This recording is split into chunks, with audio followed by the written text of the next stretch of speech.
Gloire à Dieu au plus haut des cieux et paix sur la terre aux hommes qu'il aime. Ce sont des anges, des milliers d'anges qui, le soir de Noël, à Bethléem, ont proclamé ces paroles. Ces mêmes paroles sont mises sur les lèvres des croyants au début de la messe, lorsque, avec toute l'assemblée, nous chantons « Gloire à Dieu au plus haut des cieux ». Autrement dit, en latin, on l'appelle également le Gloria. Ce chant des anges était la première louange, la première adoration qui était adressée au Dieu fait homme. Louange pure, louange parfaite. Au moment où nous entonnons le Gloria, laissons-nous comme revêtir de la pureté des anges, de l'esprit d'adoration qui était le leur.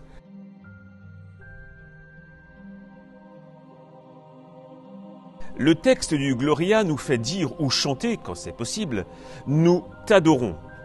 L'adoration est sans doute le premier but, la première finalité de la messe. Et le Seigneur lui-même a vécu cela sur la croix, lorsqu'il avait dit « Père, entre tes mains, je remets mon esprit ». Il y a là la plus belle, la plus parfaite des adorations que l'on puisse imaginer. Et comme la messe renouvelle sur l'autel le sacrifice de la croix, il est donc logique que les fidèles vivent la même chose, une adoration. Or, comment vivre une adoration qui soit digne de cela ? Alors, tournons-nous vers les événements qui se sont passés à Fatima du Portugal. D'abord en 1916, où l'ange du Portugal est apparu aux enfants. Selon le témoignage de Lucie, un des 3 petits-enfants, l'ange qui leur est apparu s'est prosterné, la face contre terre, et a dit ces mots avec une certaine majesté, avec une certaine force. « Mon Dieu, je crois, j'adore, j'espère et je vous aime. »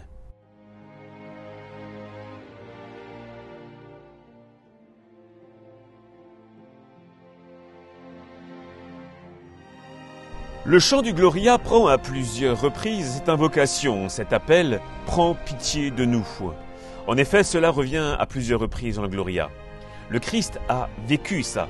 C'est le deuxième but de la messe. C'est la réparation qui est due à Dieu face aux péchés qui ont blessé sa gloire. Le Christ sur la croix aura cette parole lorsqu'il va dire « Tout est accompli ». En obéissant, en offrant sa vie, il répare devant Dieu le mal commis par les péchés des hommes.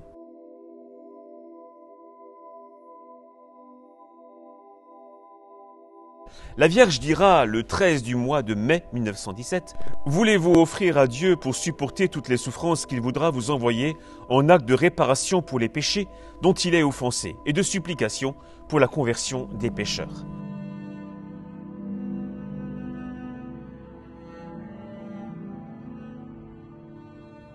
Le troisième but, la troisième finalité de la messe est l'action de grâce. Autrement dit, l'immense remerciement des croyants qui montent de l'Église vers Dieu. Pourquoi devons-nous dire merci ? Eh bien, le Christ sur la croix, lorsqu'il s'est adressé au bon larron, comme nous l'appelons, lui fera cette promesse extraordinaire. Il lui dira « Aujourd'hui, tu seras avec moi dans le paradis ».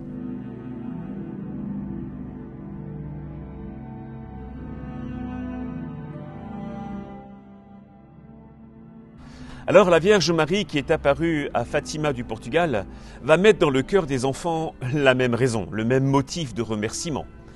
Rappelez-vous la première apparition, au mois de mai 1917, la petite Lucia demandera « Est-ce que j'irai au ciel ? Oui, tu iras. Et Jacinta, elle ira. Et Francisco, il ira, mais il doit prier plus. » Voyez, la Vierge Marie, dès la première fois, va mettre dans le cœur des enfants eh bien, le but même de toute la vie chrétienne, le but de notre action de grâce, qu'est la possibilité d'entrer un jour au paradis.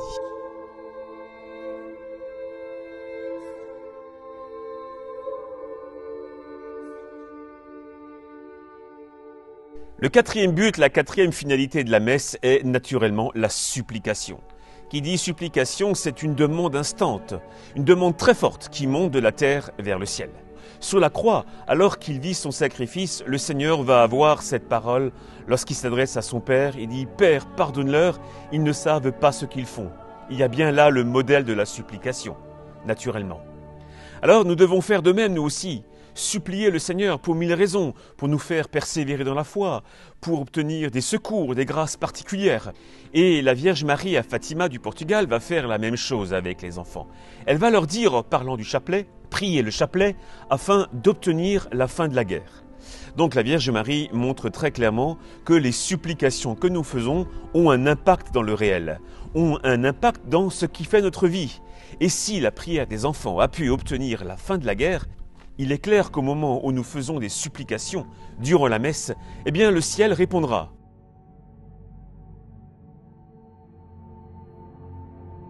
Retenons ces 4 buts de la messe qui sont si importants: l'adoration, la réparation, l'action de grâce et la supplication.